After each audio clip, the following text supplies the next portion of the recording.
Welcome to the Bold Lounge podcast. My name is Lee Burgess, and I will be your host. If you're anything like me, you love hearing inspiring stories of people who have gone on bold journeys and made a positive impact in the world.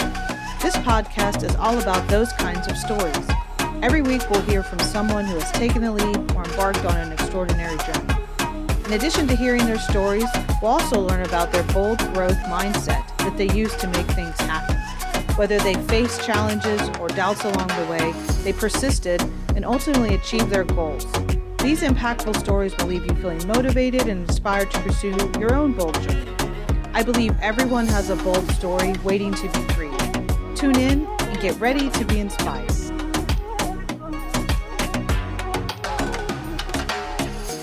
Welcome to the Bold Lounge. Today I have Rebecca Woods. She is the VCIO of Bluebird Tech Solutions and the CEO of Bluebird Leaders. Welcome, Rebecca. Thank you. Thank you, Lee, for having me. I'm excited to have you here. And I thought it'd be nice if you just give like a brief introduction of kind of your experience and your world today. Sure. So my experience in history extends about 15, 16 years in healthcare IT, where I started at Meditech, which is an EHR vendor, and worked my way up to be the CIO at a hospital. Then I ventured off to start my own company, and Bluebird Tech is closing on our 4th year this year. It's incredible. Congratulations on that. I keep saying I'm a freshman, but I think I maybe moved into sophomore year. So you're like a senior entrepreneur. I'm a sophomore. So congratulations on that. Thank you. How are you feeling right now in year 4? Good. I did a lot of things for this year, made it really big. Bluebird Tech has been growing a lot. For year 4, I went and got a career coach who's been helping me tremendously. I got rid of a couple of the C-level titles, right? As you're an entrepreneur, you take on all the C-level titles. And so I've given off a couple of those. And so it allows me to focus more on the CEO position and the strategy of the company and growing the organization. Yeah, great. Becoming the owner versus the operator. Yeah, exactly. It's starting to feel good. Yeah. Yeah, it's a process for sure.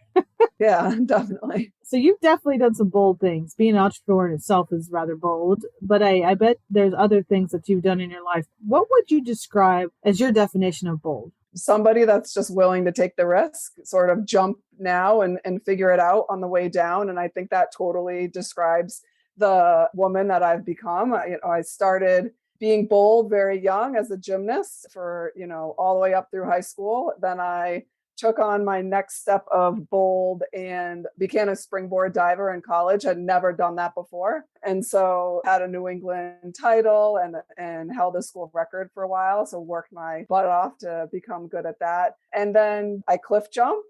I'm not afraid to take that jump. I was training actually just last year for an Ironman, and these teenagers were jumping off this bridge. I live, by the ocean, and I immediately stopped, took off all my tech gear, and I said, I'm going to jump with you. And they all looked at me like I was crazy.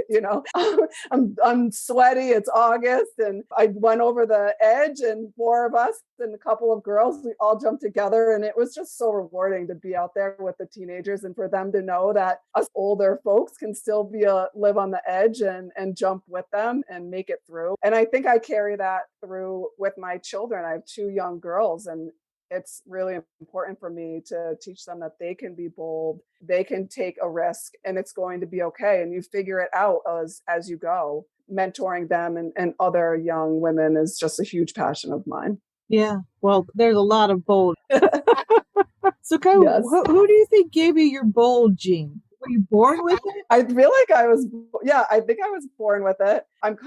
Feel like I'm the black sheep of the family. My sister went to be a teacher. My mom was a teacher. My dad took on an engineering career, and my brother has been, with a company for a really long time, just recently switched. And I'm the one that's always been moving up the ladder and the risk taker. And I'm not quite sure where I got it from, but I have this fire under me that is just willing to take the risk and see where it goes. And it's been an amazing road and adventure along the way. And it's brought you exactly to where you're now, which is where you're meant to be, which is very, very cool. I want to talk a little bit about the sports you selected. So I shared a little bit. I played soccer, I played basketball, and I played fast pitch softball. So those were my sports, mostly from elementary through high school and a little bit in college. But you gymnastics and springboard diving and then cliff jumping. And let's just start with gymnastics and springboard. Both of those have a high level of risk with it. Yeah, absolutely. And there are not nets on the side of either one of those sports. So when you started gymnastics, you were young in elementary or? Yeah, I was 3. 3. So I've always been in awe of just the jumping and the leaping and the going in between bars and on the balance beam and the incredible skill set and concentration that happens with that. But those sports too, like for me, like I would be fearful. I would be scared to fall or scared that I wouldn't land correctly. What do you learn in that sport that kind of probably, I'm assuming there's probably some steps in there, like you've done it enough or you've fallen enough, there's kind of like learning through the falling in a way. Yeah, absolutely. I mean, I think part of gymnastics is, it takes years and years to become really good, and you do it 1,000 times to perfect it, and you fall down 500 of those times. And I think that's helped shape who I am today, knowing that you can fall down, get back up and do it again, and being able to do that in your career as well. Yeah. I wrote something this morning around grit, which was like grow, repeat, improve, try again. So it's like everything isn't a success. And I think there is a mindset of a gymnast and certainly of a swimmer and a springboarder of like nailing the perfect dive or hitting that, perfect landing that comes once and 10 times. It's a lot of pressure, right? And you are more used to most likely failing than succeeding. Is that accurate? Probably. Yeah. To enter that water and have no splash. I can't tell you how many times I came out of the pool with bruises on me from landing in some god awful position. But, I think that a lot of that training, a lot of the coaching and be in any sport and be a part of that as a kid really is something you can use as you get older and really shapes who you become. I think that's part of why I can't sit still. I'm always doing something. I tell people that I'll sit still when I'm dead. And that sort of strict regimen helps shape how you're going to be in your career. And so I take that on with my children now. I don't care what you are going to be passionate about, but you're not going to come home from school and sit on your butt. You're going to pick something, whether it be art, music, a sport. And I think that's going to help shape them and help them learn life lessons. Yeah. And the power of routine and habit, right? That's another thing. I truly believe for myself, like sport played a big part of my life. Oh, 100%. Like just being able to handle things, being able to feel accepted, because sometimes middle school and high school can be really rough. The confidence. Yeah. I gained a lot of confidence through sport. And not that, my parents weren't encouraging or anything like that. Like they always told me I could be anything I wanted to be. But man, it gets tough in the middle school and high school years sometimes. And that was a way for me to relate and connect. But it also established, I think, a mindset for me of like, I can be on a boys team and really rough it up and take some bruises here or there, but like get at it. And probably I carried some of that into the corporate world. It's like, I will stand up. Yeah, absolutely. I may fall down, but I'll get back up. Right. Absolutely. So when you kind of like got through your high school years and got into college, were you focused on being in healthcare tech, or kind of what did that look like? Did you planfully get in this space, or did it happen just along your path? Organically along my path. I've had people ask, I really don't think I was somebody that was supposed to go to college. School and books are not my strong, suit per se.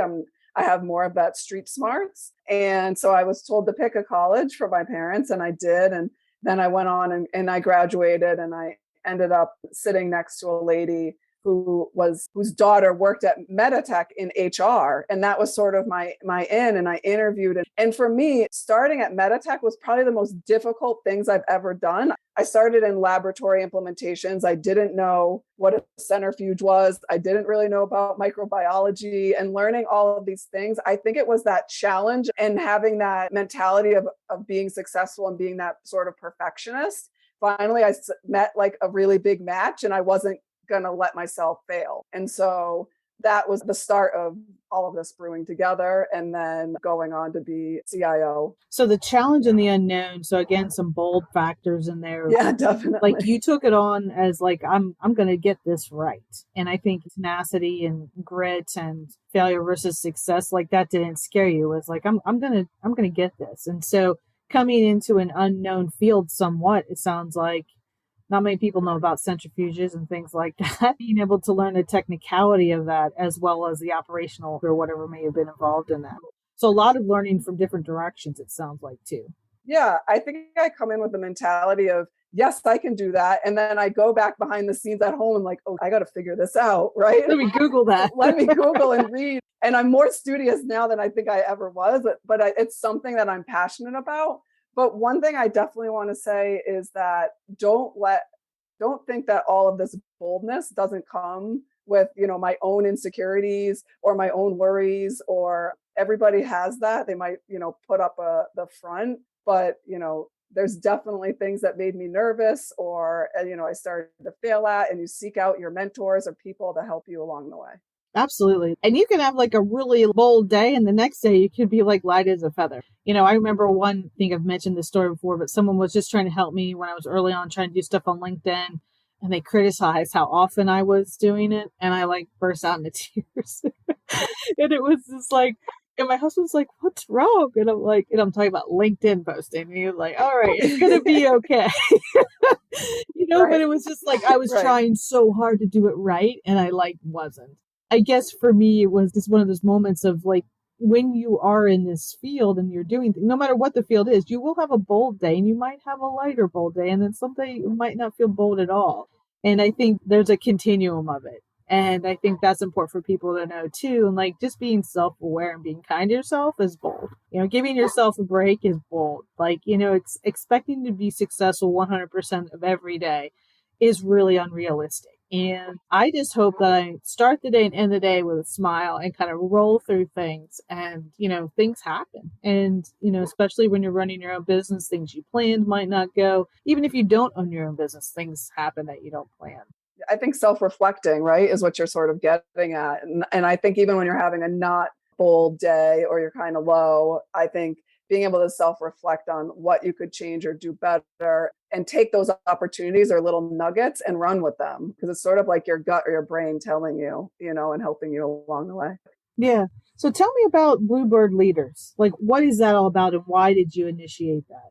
Bluebird Leaders started from a fire that was kind of lit, years and years ago, where I attended a conference and I was the minority of female CIOs in the room. There was lots of old gentlemen. And then I don't know what happened, in June, I have been helping startups launch, for all of 2022. And I helped one similar to Bluebird Leaders. And in June, I just got that fire and was just like, go. And I feel like it happened overnight, so quickly. And launching a nonprofit right when your kids get out of school is a fantastic idea, said nobody. and it's, we're creating a community for women in health IT, and having, conferences where we can all get together and be engaged together, maybe reduce some stress, and just how do we help get the next generation ready for leadership roles in health IT. We need more women in the field and mentoring them. I think it's really important to take the younger ones now and let them feel like they have a voice and not allow them to step in the mud that we've already stepped in. Like, how do we help them along so that they're starting way further out in the field than we did? And so we'll have our conference in November coming up. It's in Portsmouth, New Hampshire, November 3rd and 4th. And then also in January, we're going to be launching our mentor-mentee program as well. And then we'll also be having a membership as well, online membership, where there'll be content and webinars and everything for our members. Yeah. What I love about your conference and the concept, and thank you for having it, and I'm excited to be moderating. I'm excited to have you be the moderator. Yeah, it's an honor. I'm excited about the energy. So I think it's nice for people to know that you don't have to be in healthcare IT to actually reap the benefits of attending this. So I'm not healthcare IT. I've been an operational person the most of my life. I run my own consulting company now. I create networking and curated events and retreats. Like, someone will say, well, you shouldn't go to that. But I'm like, no, the power of the connectedness, I think, of the attendees. And obviously I am in healthcare. So, but there's so much you can learn just by being together. Right. And I think the commonality between all the people that are coming and the speakers that you have is really, they're all leaders. and they're all people wanting to make a difference. What would you add to that? Yeah. Yes. They're all leaders. They all want to make a difference. They're all strong, powerful women that are extremely bold, every single one of them. And I think it's just a great opportunity for us to all get together and network and, see how we can move the needle in health IT. But I also think, to your point, Lee, that what I've been telling people is if you're in healthcare, some medical field, or you even go to see a doctor, which everybody does, and you use a computer, which everybody does now, it's a great opportunity for you to come to the conference and hear the speakers. So it's not going to be very heavy technical IT jargon being used. It's not going to be very heavy, medical jargon being used there. It's a combination of, there's a really big changes that need to happen in health care and IT, because it's all 10 years behind the rest of technology. And so how can we all help make a difference there and network at the same time? Yeah, for sure. So all the information's below for everyone that's a listener of mine. There's a discount code below for you to use. So excited to see all of you there. I'm really excited to meet some of the people that I've never met before. So Thank you for doing that, because I think that's bold in itself too, because as we get into these different areas of like, how do we create the network? How do we connect? How do we empower one another? Because I think so many people live in a scarcity mindset of like, oh, I got to protect this, I got to protect that, I got to grow my own business, versus an abundance mindset where I feel like there are so many problems to solve in healthcare and tech, like all hands on deck. Yes. And we're light years behind. And so how can we leverage and network each other? And, you can do that virtually like we're doing now, but you just get so much more out of the in-person connections. Yeah, so we need you. Anyone that's listening, we need you there. And I look forward to meeting lots of people at the event. So as you think about your creating the summit and creating Bluebird Leaders and the success of Bluebird Tech Solutions over the last 4 years, what's next in your mind? Like, that's one thing that I think we're always thinking about. What's next? What's the big goal for 23 for you? For 23, I am really focusing on building both of the companies. Continue to build. I think 23 will be a building year for both, and focusing on getting myself more into that CEO suite job position and letting go of some of the duties, because I have phenomenal staff. And so giving them the keys to be successful in their roles and letting them fly using that technology, as we say. I don't think next year will be anything really new. I think I'd give my husband a heart attack if I told him I was going to start something else. I understand that. But getting out there more, for me, getting out there more, talking more about both organizations. So one of the important things that we'll end on this is delegation. So, and it sounds like you've been able to kind of move into that. And I think that's probably hard for a lot of people, a lot of leaders, probably a lot of women. Sometimes, I wouldn't delegate in my corporate setting because I didn't want to add more to someone else's plate. So what's the determiner that I need to delegate? Like, what is a sign that someone needs to delegate, and advice you would give them? I mean, I think if you've hired great staff, right? We'll assume that the staff is there. I mean, I think use them and let them have the opportunity to fail, because that's when they're going to learn. That's when you're actually going to build that trust, that you're not going to fire them right when they're going to fail, and that nervousness is there, and then helping them learn from their failures and coming up and then rising. And so I think delegating any of that work and allowing them and setting them up to succeed is important. You're being able to do some more of the things that really help the business grow, help build the business. And the day to day, you have a talented team who can support you in that, right? Yeah, letting go. So you can actually connect more to your mission and vision. Exactly. Yeah, because right now I feel like I'm being pulled in both directions. I want to help grow the organizations and the mission and vision and getting that out there, like we're doing now. But then I have all this other stuff that I need to start delegating as we're growing and more staff come on board. And so giving that to them so that you can feel like you can breathe a little bit more, right? Yeah, for sure. Well, thank you so much for being on the Bold Lounge. I've enjoyed our conversation. Everyone check out the information below and the upcoming summit in November. Thank you very much, Rebecca. Thanks, Lee. Thank you for listening to the Bold Lounge podcast. Through the continuum of bold stories, vulnerability to taking a leap, you will meet more extraordinary people making a positive impact for others through their unique and important story. By highlighting these stories, we hope to inspire others and share the journey of those with a bold mindset. We hope you've enjoyed this podcast and look forward to sharing the next bold journey with you.